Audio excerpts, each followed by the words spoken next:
Bonjour mes frères et sœurs. J'ai eu l'occasion de vous faire cet audio pour vous expliquer bien la chose. Le lundi, nous avions réunion en ligne pour enterrer notre frère Philippe Kaligba. Mais j'étais médecin de garde. Quand j'ai pris ma garde, j'ai trouvé cette fille que vous voyez dans la vidéo là. Elle était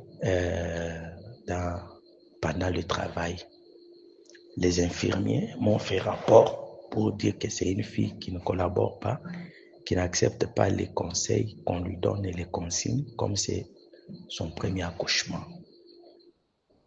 Et j'ai supplié la fille, je lui ai prodigué des conseils, j'ai négocié avec elle, je l'ai laissé entre les mains des infirmiers d'autres médecins et je suis parti à côté tenir la réunion en ligne avec Antoine, Papa Antoine, Frère Bouche, Papa Célesca, Docteur Camille et les autres. Alors, quand je termine la réunion, je rentre dans la salle, je trouve le médecin qui était là, qui n'avait pas dirigé l'accouchement. C'est l'infirmier et un autre médecin qui ont dirigé l'accouchement et il y avait eu les déchirures des parties molles et ils avaient fait l'épisiotomie. Alors, à leur niveau, ils ont tenté de réparer. La fille n'a pas voulu. Ils l'ont laissé. Ce médecin-là que je trouvais, qui faisait les rapports, a tenté de travailler. Ça n'a pas tenu. Il a laissé même les fils dans le corps de la femme comme ça, parce qu'il n'y avait pas de collaboration. Alors, il était en train de vouloir rédiger un transfert. Moi, je lui ai dit, nous sommes un hôpital général de référence. On transfère pour une déchirure cervicale. Même si la patiente n'est pas collaborante, on peut utiliser d'autres méthodes. Laissez-moi tenter la chance. Alors, quand je suis entré dans la salle, les autres infirmiers n'en voulaient plus, sont partis. Et je suis allé seul médecin, entouré seulement des stagiaires. J'ai expliqué à la fille, je lui ai demandé. Elle a accepté, oui, docteur, Tongangai.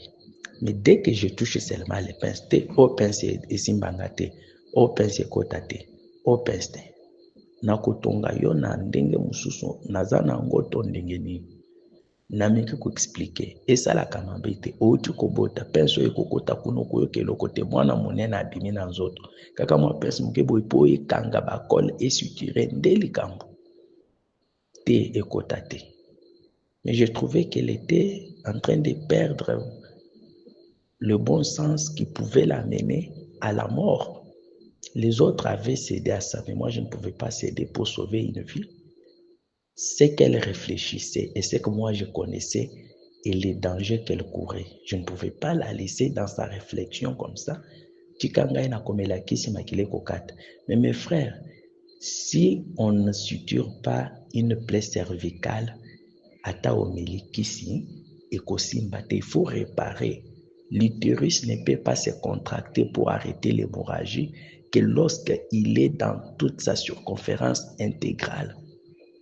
Et il faut suturer, resserrer, rapprocher les berges côte à côte pour que le courant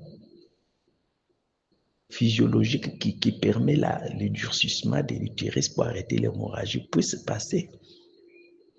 Alors, tout ce que j'ai fait, ça ne tenait pas. La dame me touchait par les mains, projetait mes pinces, fermait son canal avec les mains, touchant les lieux qu'il ne fallait pas. Alors, je reconnais l'avoir traumatisé tel que vous voyez là. Et ça a réussi. Je l'ai calmé et j'ai suturé et j'ai arrêté cette hémorragie-là.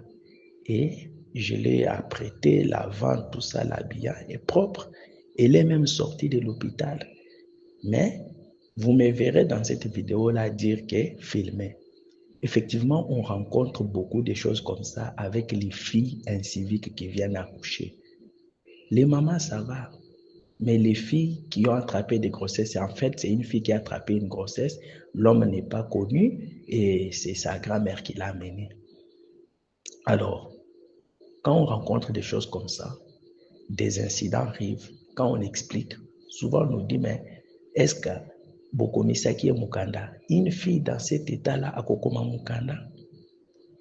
Des fois, on peut filmer comme ça pour montrer au staff médical, parce que ceux qui commencent par nous juger, premièrement, c'est le staff médical. C'est à eux qu'on devait la vidéo des comportements malsains de cette fille-là, qui nous avait poussé à la traiter comme nous l'avons traitée pour une bonne fin, sauver sa vie. Mais maintenant, la stagiaire qui avait pris la vidéo, que je ne reconnais même pas, est allée, et comme c'est la nuit, j'ai perdu de vue de la récupérer parce que la scène, les choses ne se sont pas passées normalement. Et elle est allée, elle a disparu, et ils sont allés truquer tel qu'ils ont truqué pour prendre que cette mauvaise partie-là et envoyer ça sur les réseaux sociaux et susciter tout ce que vous voyez là. D'abord, pour la pudeur, je vous demande tous pardon à vos épouses. Et je pense que nos sœurs ne sont pas à l'aise en voyant des choses comme cela. Mais c'est dans l'exercice de mon métier pour sauver des vies. Alors, j'ai été surpris que la vidéo circule.